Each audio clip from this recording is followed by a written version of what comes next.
بسم اللہ الرحمن الرحیم والصلاة والسلام علی سیدنا محمد خاتم النبیین و خاتم المعصومین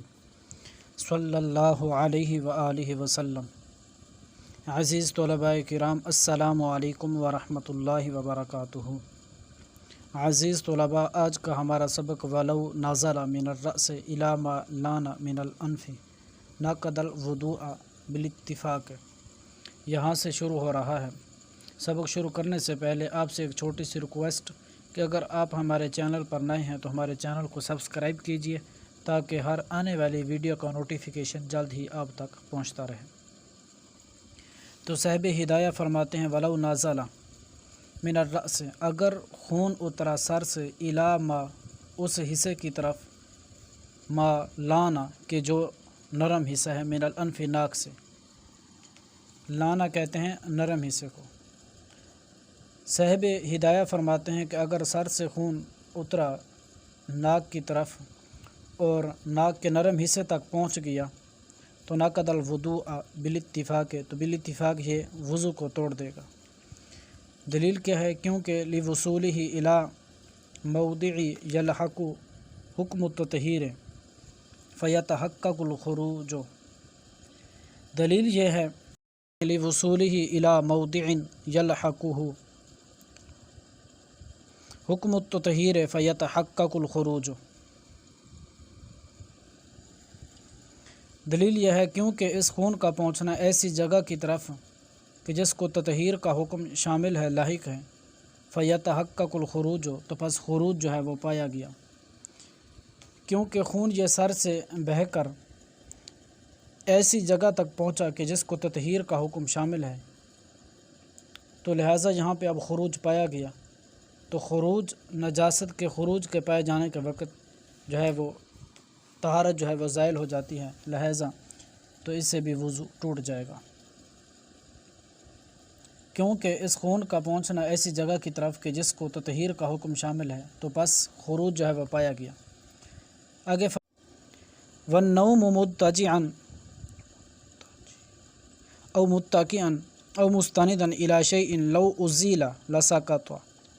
یہاں سے بیان فرما رہے ہیں کہ نیند بھی ناقض وضو ہے، کہ سونا پہلو کے بل یا تکیہ لگا کر یا کسی ایسی چیز کے ساتھ ٹیک لگا کر کہ اگر اس چیز کو ہٹایا جائے تو یہ سونے والا گر جائے، تو یہ ناقض وضو نیند ہے،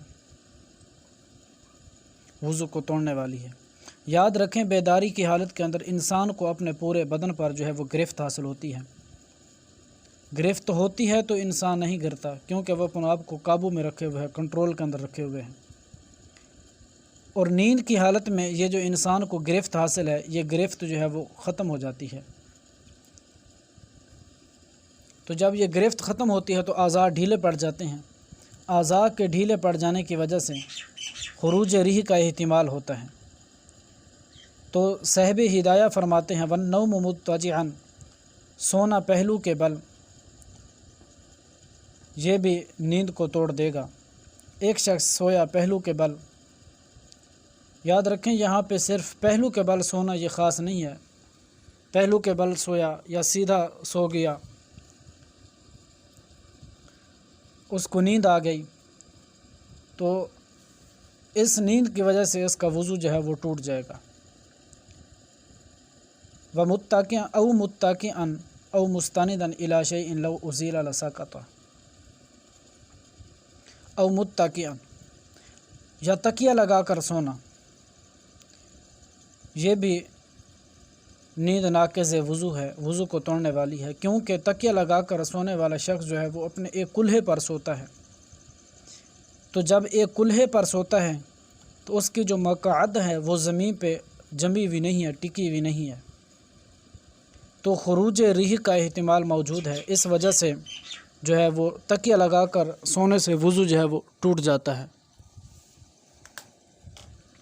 او مستندا الی شیء لو ازیل لسقط، یا کسی ایسی چیز کے ساتھ ٹیک لگائے ہوئے تھا کہ اگر اس چیز کو ہٹایا جائے تو یہ سونے والا جو ہے وہ گر جائے۔ یاد رکھیں، اگر کوئی شخص کسی چیز کے ساتھ ٹیک لگائے ہوئے ہے اور اس کی مقعد جو ہے وہ مکمل زمین پہ ٹکی ہوئی ہے، تو اس کو نیند آ گئی تو یہ نیند تو ناقض وضو نہیں ہوگی۔ ہاں چیز کے ساتھ ٹیک لگائے ہوئے ہیں اور مقعد جو ہے وہ زمین سے ہٹ گئی، زمین سے اٹھ گئی، زمین پہ مکمل نہیں لگی ہوئی، تو اس سے خروج ریح کا احتمال موجود ہے، تو اس سے اس کا وضو جو ہے وہ ٹوٹ جائے گا۔ والنوم مضطجعا، کہ سونا پہلو کے بل یا تکیہ لگا کر یا ٹیک لگا کر ایسی چیز کے ساتھ کہ اگر اس چیز کو ہٹایا جائے تو یہ سونے والا گر جائے، یہ نیند بھی ناقض وضو ہے، کیونکہ پہلو کے بل سونا۔ اب دلیل دیتے ہیں لأن الاضطجاع سبب لاسترخاء المفاصل فلا يعرى عن خروج شيء عادة، کہتے ہیں کیونکہ پہلو کے بل سونا یہ سبب ہے جوڑوں کے ڈھیلے ہونے کا، پہلو کے بل سونا یہ جوڑوں کے ڈھیلے ہونے کا سبب ہے، فلا یعری، پس نہیں ہے خالی کسی شے کا نکلنا عادتاً، ظاہر ہے کہ جب جوڑ جو ہیں وہ ڈھیلے پڑ جائیں تو عادتاً کوئی شے جو ہے وہ نکل جاتی ہے۔ والثابت عادتاً کالمتیقن بھی، اور جو چیز عادتاً ثابت ہو وہ اس چیز کی طرح ہے کہ جو یقینی ہوتی ہے، تو لہٰذا جب وہ پہلو لگا کر سویا، پہلو کے بل سویا، تو یہ جوڑوں کے ڈھیلے کا ہونے کا سبب ہے، تو جب جوڑ ڈھیلے ہوں گے عادتاً کوئی نہ کوئی چیز نکل ہی جائے گی، تو اس وجہ سے کہتے ہیں کہ پہلو کے بل سونے سے اس کا وضو جو ہے وہ ٹوٹ جائے گا۔ والاتکاء یزیل مسقط الیقظۃ، کہتے ہیں کہ تکیہ لگا کر سونا یہ بھی ناقض وضو ہے۔ دلیل دیتے ہیں کیونکہ تکیہ لگا کر سونا یہ ختم کر دیتا ہے بیداری کی گرفت کو، انسان کو بیداری کے اندر ایک جو اپنے بدن پر گرفت حاصل ہوتی ہے، تو تکیہ لگا کر سونے سے یہ بیداری کے اندر جو گرفت ہوتی ہے یہ ختم ہو جاتی ہے، تکیہ لگا کر سونے سے یہ جو بیداری کی گرفت ہوتی ہے یہ ختم ہو جاتی ہے۔ بیداری کی گرفت کیوں ختم ہو جاتی ہے؟ کہتے ہیں کیونکہ لزوال المقعد عن الارض، کیونکہ مقعد جو ہے وہ زمین سے اٹھ جاتی ہے، وَيَبْلُغُ الْإِسْتِرْخَاءُ فِي النَّوْمِ غَایَتَهُ، اور ڈھیلا پن جو ہے، ڈھیلا ہونا یہ پہنچ جاتا ہے نیند کی حالت میں اپنی انتہا کو۔ جب مقعد زمین سے اٹھ جاتی ہیں تو پھر استرخاء، ڈھیلا ہونا، ڈھیلا پن ہونا، یہ نیند کی حالت میں اپنی انتہا کو پہنچ جاتا ہے۔ بِهَذَا النَّوْعِ مِنَ الْإِسْتِنَادِ، تو اس قسم کے ٹیک لگانے سے وضو جو ہے وہ ٹوٹ جاتا ہے۔ یہ وجہ تھی کہ تکیہ لگا کر سونے سے وضو جو ہے وہ کیوں ٹوٹ جاتا ہے۔ غیر ان السند یمنعہ من السقوط، علاوہ اس بات کے کہ ٹیک لگانا، ٹیک جو ہے یہ روکتی ہے انسان کو گرنے سے۔ انسان جب کس چیز کے ساتھ ٹیک لگائے ہوئے ہو تو وہ جس چیز کے ساتھ ٹیک لگائے ہوئے وہ چیز اس سونے والے کو گرنے نہیں دیتی، بخلاف حالت القیام والقعود والرکوع والسجود فی الصلاۃ وغیرہا هو الصحیح، باخلاف قیام، قعود، رکوع اور سجود کی حالت کے نماز کے اندر اور نماز کے علاوہ، باخلاف صورت کے کہ اگر کسی کو قیام کی حالت میں یا قعود کی حالت میں یا رکوع کی حالت میں یا سجود کی حالت میں نیند آ گئی، یہ نماز کے اندر ہو یا علاوہ نماز کے، تو یہ قیام، قعود، رکوع اور سجود کی حالت کے اندر نیند کا آنا یہ ناقض وضو نہیں ہے،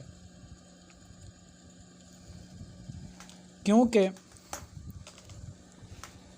قیام، قعود، رکوع اور سجود کی حالت کے اندر